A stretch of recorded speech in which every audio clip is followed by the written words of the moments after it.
আসছে বছর আবার হবে। শারদীয় দুর্গাপুজোর আজ বিজয়া দশমী। প্রতিমা বিসর্জনের মধ্য দিয়ে শেষ হবে সনাতন ধর্মাবলম্বীদের প্রধান এই ধর্মীয় উৎসব। বৃহস্পতিবার বিসর্জনের দিন সকাল হবে দশমীর বিহিত পুজো। পূজা শেষে দর্পণ ও বিসর্জন। বুধবার মহানবমীতে মন্দির মণ্ডপে যেন মিলেমিশে গেছে আনন্দ বেদনা। দেবীর বন্দনায় ছিল ভিন্ন এক আবহ। পূজার উদযাপন আর দেবীকে বিদায়ের সুর বেজেছে ভক্তের হৃদয়ে। ঢাকের তাল, সিঁদুর খেলা, দেবীর বরণের পর জলাশয়ে প্রতিমা নিরঞ্জনের পর কোলাকুলি, শুভেচ্ছা বিনিময়, মিষ্টি মুখ আর এক রাস নতুন আশা নিয়ে শুরু হয় বাঙালির বিজয়া পর্ব। আবারও এক বছরের অপেক্ষায় দিন কাটাবে বাঙালিরা। শিলচর থেকে রয়েছেন আমাদের প্রতিনিধি সরাসরি সোমশিখা। আমি চলে যাব সোমশিখার কাছে। সোমশিখা, শিলচরে ঝড় বৃষ্টির দাপটে যে অবস্থা হয়েছিল, বিভিন্ন জায়গায় প্যান্ডেল উপরে পড়েছিল, একরকমভাবে বিদ্যুৎ বিচ্ছিন্ন ছিল, যান চলাচল ব্যাহত হয়েছিল, অনেক জায়গায় জল জমেছিল। এই গোটা বিষয়টি নিয়ে কিন্তু পুজো উদ্যোক্তাদের মাথাও কিন্তু চিন্তার ভাঁজ ছিল। কিন্তু যেভাবে নবমী নিশীতে ভক্তদের ভিড় উপচে পড়ল গোটা শিলচর জুড়ে, তা কিন্তু আর বলার অপেক্ষা রাখলো না যে এই ঝড় বৃষ্টি কোথাও কিন্তু তাল কাটতে পারলো না অন্তত বাঙালির এই শ্রেষ্ঠ উৎসবের দুর্গাপুজো থেকে ঘোরা বা ঠাকুর দেখাকে কেন্দ্র করে। আজ দশমী, স্বাভাবিকভাবেই মানুষের একটি হলেও মন খারাপ, আবার একটা বছরের অপেক্ষা। তোমার কাছ থেকে জানবো শিলচর জুড়ে এই মুহূর্তে আবহাওয়াটা কীরকম? সবাইকে এনকেটিভির পরিবারের সবাইকে জানাচ্ছি বিজয়া দশমীর শুভেচ্ছা। এবং আমরা এখন দাঁড়িয়ে রয়েছি শিলচরের সদর ঘাটে। এখানেই কিন্তু প্রতিমা নিরঞ্জন হয়ে থাকে প্রতি বছর।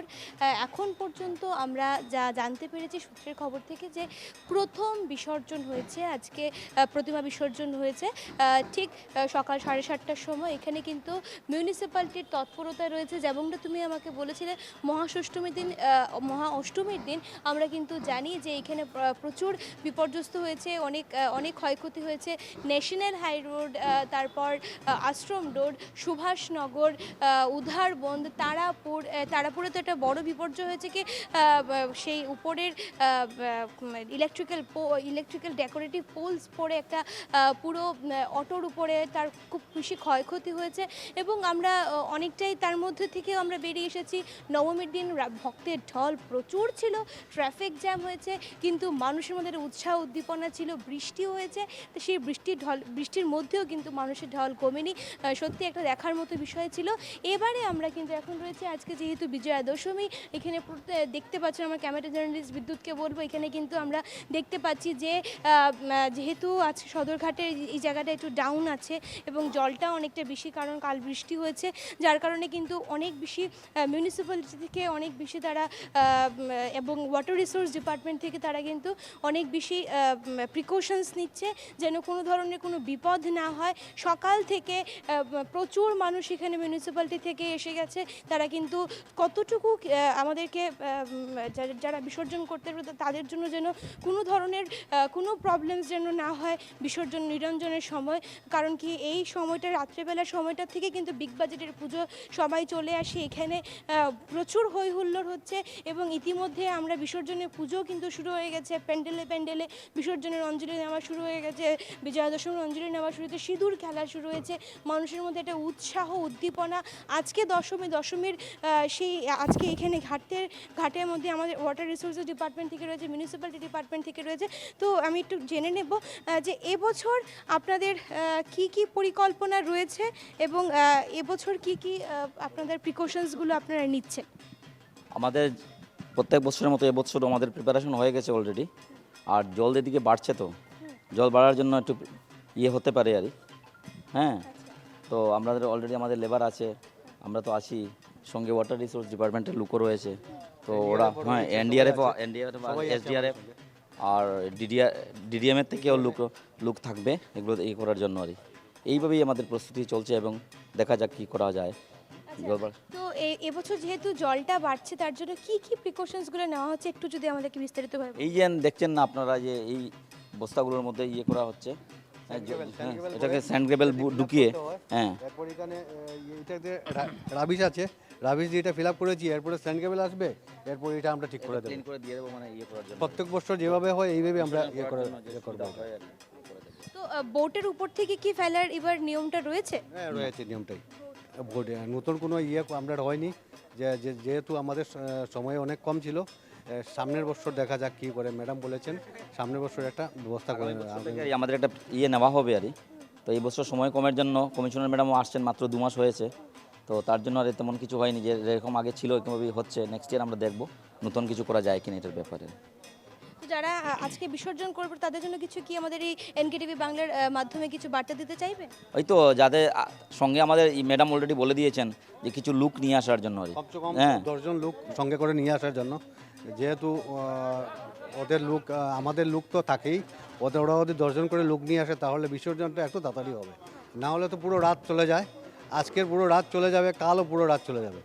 আমাদের 2 দিনের প্ল্যান রয়েছে আর 2 দিনের প্ল্যান রয়েছে, এবং ডিস্ট্রিক্ট অ্যাডমিনিস্ট্রেশন থেকেও আমাদের হয়েছে, তো 2 দিনের জন্যই আমরা এই সেট আপ করছি আর তারপর দেখা যাক কী হয় আর তো আমরা কথা বললাম মিউনিসিপ্যালিটি ডিপার্টমেন্ট থেকে যারা রয়েছেন তাদের এবং ওয়াটার রিসোর্স ডিপার্টমেন্ট থেকে, তারা কিন্তু আমাদেরকে জানিয়ে দিয়েছে যে এবছর তারা কী কী প্রিকশনস নিচ্ছে, এবং যারা যারা আসছে আমাদের এবার প্রতিমা বিসর্জনের জন্য তাদেরকে বলা হয়েছে যে অ্যাটলিস্ট 10 জন যেন তারা চলে আসে প্রতিমা নিরঞ্জনের সময়, তাহলে কী হবে খুব তাড়াতাড়ি তারা বিসর্জনের ঘাটে প্রতিমা নিরঞ্জন করতে পারবে, এবং খুব সুন্দরভাবে যেন প্রতিমা নিরঞ্জন হয়, কোনো ধরনের বিপদ যেন না হয়। সুমিত, সোমশিখা, এখনো পর্যন্ত কতগুলি প্রতিমা বিসর্জনের লিস্ট তৈরি করা হয়েছে এবং পুরসভার তরফ থেকে বিসর্জনকে কেন্দ্র করে কী কী ব্যবস্থা নেওয়া হয়েছে? হ্যাঁ, এখন পর্যন্ত আমি যেটা জানতে পেরেছি, সকাল 7:30টার সময় প্রথম আমাদের জানিগঞ্জেরই একটি বাড়ির পুজো, মনিদি বাড়ি পুজো, তারা এসে প্রথম নিরঞ্জন করে গেছে। কলাবউ বিসর্জনের মাধ্যমে কিন্তু শুরু হয়েছে আমাদের আজকের বিসর্জনের পালা, নিরঞ্জনের পালা, এবং সকাল 7:30টার সময় প্রথম একটি জানিগঞ্জের কালীবাড়ি, জানিগঞ্জের এক বনিদি বাড়ি পুজোর তারা এসে বিসর্জন করে গেছে। এখন পর্যন্ত বিসর্জনের কোনো কিছুটাই খুব একটা শুরু হয়নি, কিন্তু তারা প্রশাসন থেকে কিন্তু তৎপর রয়েছে। বিভিন্ন রাবিশের সেই ব্যাগসগুলো তারা দিয়ে কিন্তু এখানে একটা বাঁধ তৈরি করার চেষ্টা করছে। বোটস রয়েছে, সেই বোটসের উপর থেকে তারা যারা যারা প্রতিমা নিরঞ্জন করতে আসবে তারা যেন বোটের উপরে উঠে যেন বিসর্জন করতে পারে, সেই প্রিকশনসগুলো নেওয়া হচ্ছে। ইতিমধ্যে আমার ক্যামেরা জার্নালিস্টকে বলবো দেখানোর জন্য যে এখানে প্রচুর বিভিন্ন বালুর বস্তা রাখা হয়েছে, সেই বস্তা দিয়ে কিন্তু একটা বাঁধ তৈরি করার সৃষ্টি করছে, যেন কোনো ধরনের কোনো বিপদ যেন না হয়। আমরা আবহাওয়া প্রতিকূল দেখতে পাচ্ছি, যেমনটা খুব একটা বৃষ্টির একটা আভাস রয়েছে, কিন্তু দেখা যাক আমাদের সেই রাত ঘনাতে তারপর কি হয়। সুমিত, এবং পাশাপাশি প্রতিমা নিরঞ্জন নিয়ে আমরা জানি যেমনটা সোমশিখা, যে পুরসভা হচ্ছে একরকম ব্যবস্থা নেওয়া হয়, পুলিশের তরফ থেকে একরকমভাবে ব্যবস্থা নেওয়া হয়, কিন্তু সবথেকে গুরুত্বপূর্ণ বিষয় পুজো উদ্যোক্তাদের যে উদ্যোগ থাকে এবং তাদের তরফ থেকেও কিন্তু বিশেষ কিছু ব্যবস্থা থাকে, এবং পুরো প্রতিমা বিসর্জনের পর মূলত যে কাঠামোগুলো থাকে যেগুলো নদীর মধ্যে পড়ে থাকে সেগুলোকে আলাদা করে তুলে নিয়ে আসা, এবং যাতে কোনো রকমভাবে নদী দূষণ না হয়, জলদূষণ না হয়, সেদিকেও যেন নজর দেওয়া, সে বিষয়ে কী ব্যবস্থা নেওয়া হয়েছে? হ্যাঁ, তো বেশিরভাগই প্রতিমা যা আমরা দেখেছিলাম সবটাই কিন্তু মাটির আদলেই বানানো ছিল। কয়েকটা যেরকম জার্মান সিলভার দিয়ে বানানো হয়েছে, তারা কিন্তু আমাদেরকে সেদিনই বলেছিল যে বিভিন্ন যেগুলো তারা জার্মান সিলভার ইউজ করা বা কাচের যেগুলো অর্নামেন্টস ইউজ করা হয়েছে সেগুলো কিন্তু তারা খুলে রেখে দেবে, কারণ কি আমাদের ডিস্ট্রিক্ট অ্যাডমিনিস্ট্রেশন থেকে বলাই রয়েছে যে কোনো ধরনের যেন প্রদূষণ যেন না হয় সেই জলের মধ্যে, সেই দিকটা তারা দেখবে। এবং কারণ কি আমাদের এখান থেকে কিন্তু প্রতি বছর শিশু স্বচ্ছতা নিয়ে এবং সব কিছু নিয়ে তারা কিন্তু একটা পুরস্কার দিয়ে থাকে, যে সেই পুরস্কারের প্রতিযোগিতার দিকে এগিয়ে গিয়ে কিন্তু তারা কিন্তু প্রতি বছর আমরা দেখতে পারি যে যতটুকু সম্ভব হয় তারা কিন্তু আমাদের যেন ওয়াটার পলিউশন যেন না হয় তার জন্য কিন্তু তারা ব্যবস্থা নিয়ে থাকে, এবং সঙ্গে সঙ্গে প্রশাসনের দিক থেকেও কিন্তু তারা কড়া নিরাপত্তা দিয়ে পুরো মানে বিশেষ করে আমাদের ঠিক 1:30 থেকে শুরু হয় বিভিন্ন প্রসেশন, তার আগে বাড়ির পুজোগুলো থাকে, তো 1:30 থেকে প্রসেশন শুরু হয়। তো প্রসেশন যেহেতু 1:30 থেকে শুরু হয়, তো তার জন্য আমরা কিন্তু দেখেছি যে বিভিন্ন জায়গা থেকে তারা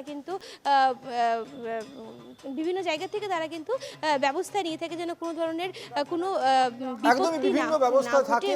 পুরসভা, পুলিশ প্রশাসন, পুজো উদ্যোক্তা প্রত্যেকেই এই বিষয়টাকে দিকে নজর দেয়, অন্তত যেন শেষ লগ্নে এসে কোনো রকম কোনো কিছু অসুবিধা যেন কোনো সমস্যার মধ্যে না পড়তে হয় কাউকেই, কারণ শিলচর তোমার আমার প্রত্যেকের শহর, এবং এই সুন্দর শহরকে সুন্দর রাখার দায়িত্ব আমাদের প্রত্যেকের। অনেক ধন্যবাদ সোমশিখা, আমাদের সঙ্গে ছিলেন আমাদের প্রতিনিধি সোমশিখা মজুমদার।